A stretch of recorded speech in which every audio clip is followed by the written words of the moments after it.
This is an ambitious project as it's a prequel to an existing series, Fate Stay Night, which was entertaining at best, but in my personal opinion it never achieved anything special, aside from a rabid fanbase.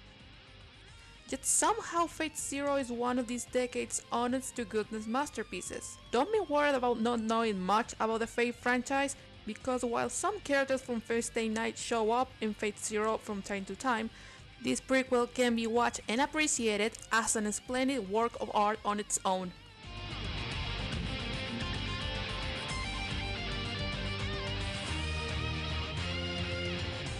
Fate Zero is about the Holly Grail War, a battle royale type of tournament in which 7 mages compete to the death. They are aided by a servant, a magical being that they are summoned to aid them into battle. The servant, also called a heroic spirit, is actually a historical figure whose feats have been passed through legend or actual historical events, each one with their own set of skills. However, as the battle rages on, schemes are played out and the battle itself begins to spiral out of control, as a big disaster looms on the horizon.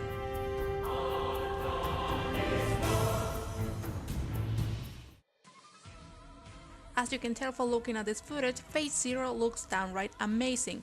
This was made by Studio Ufotable, who also made the Karo no Kyokai series of movies. The backgrounds are painstakingly detailed, to the point that you may find yourself pausing constantly in order to get a good shot to use as a screensaver. Wait, maybe not that one. Believe it or not, this shot actually makes sense in context. Kinda. Sorta. Maybe? When it comes to the actual movement, Fate Zero also succeeds thanks to fluid animations, impeccable attention to detail, and some insane set pieces. This is a battle royale, so fighting is bound to happen, and Fate Zero has not only great fight scenes, it has a lot of variety. One-on-one duels, chase scenes, free-for-alls, epic scale battles, they're all here, with impeccable direction and excellent battle choreography.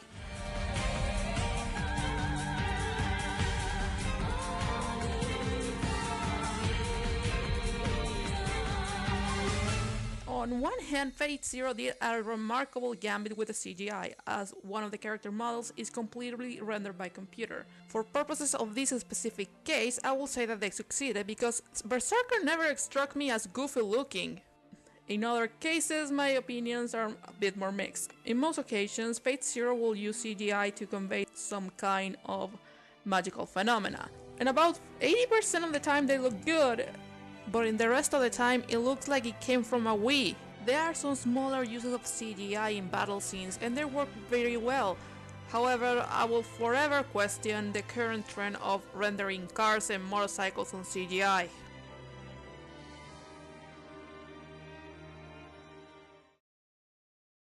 The soundtrack for Fate Zero was composed by Yuki Kajura, who has a well-deserved reputation as one of the best composers in the anime business. And although this work isn't too different from past compositions for Kajura, it's a perfect match nonetheless. Eerie piano and violin combos set the mood for suspense, while epic choirs and powerful instrumentals amplify the epic scale of some of the fights. If you like good music along with your visuals, then you are in good hands. The voice acting department is always a tricky minefield when talking anime, because there's always that segment that will hate dubs no matter the case, regardless of quality or cultural impact. I'm gonna dodge the bullet here and I will say that both tracks, Japanese and English, will do the work just fine, and whatever format you stick to will boil down to personal preference. That's not to say that the dub is perfect. There is some wooden reading on lines, but the cast is top notch. Standouts includes Crispin Freeman as Kirei, Matthew Mercer as Kiritugu, and Jamison Pierce as Ryder.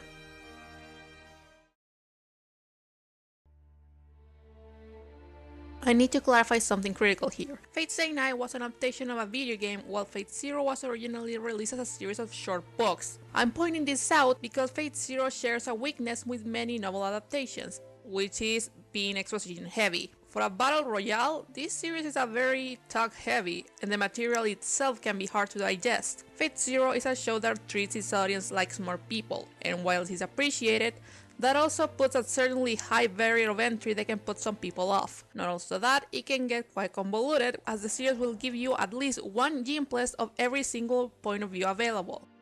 However, I think that this also helps the show's narrative, in that it feels a lot more natural. It never feels like it's hiding things from you just for the sake of a shocking twist.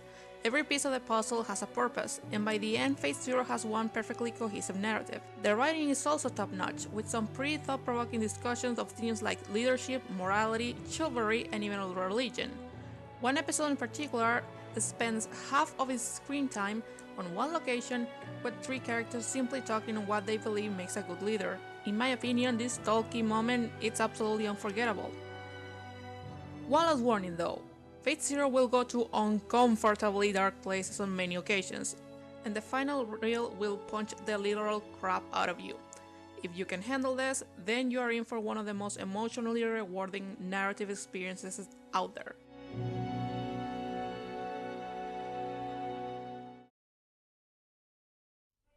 This is by far the best part of the show. Fate Zero has one of the best character casts ever put into an anime. Going back a little to the series' book origins, those novels were written by Gen Urobuchi, who has a certain nickname. That should give you an idea.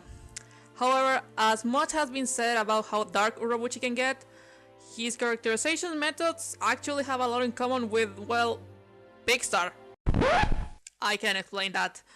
In all Pixar movies, the writer will push the story forward or flesh out the characters by using 2 leads who are exact opposite of each other and then jam them together to highlight differences or cause some reaction or development on them.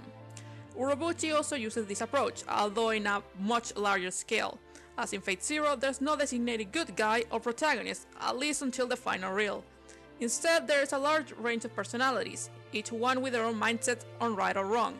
And the series has its definitive character moments when they're forced together and their ideals clash against each other. And the best part is that Urobuchi doesn't seem to take a side for the most part. Everyone has some valid point, so it's hard to choose who has the best argument.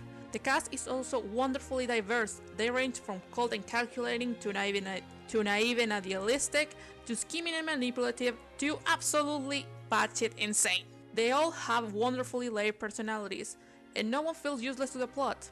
And the way they develop is not only expertly written, it also defies several anime conventions regarding what it means to be a hero. Anyway, the characters of Fate Zero are wonderful, and they are the main reason you should be watching this. Yet I feel like I'm forgetting something. What was it? Alright, that thing. A king must live a grand life and embody his people's image of admiration. I! He who is worthy of all heroes' envy, and he who leads their way, that is a king.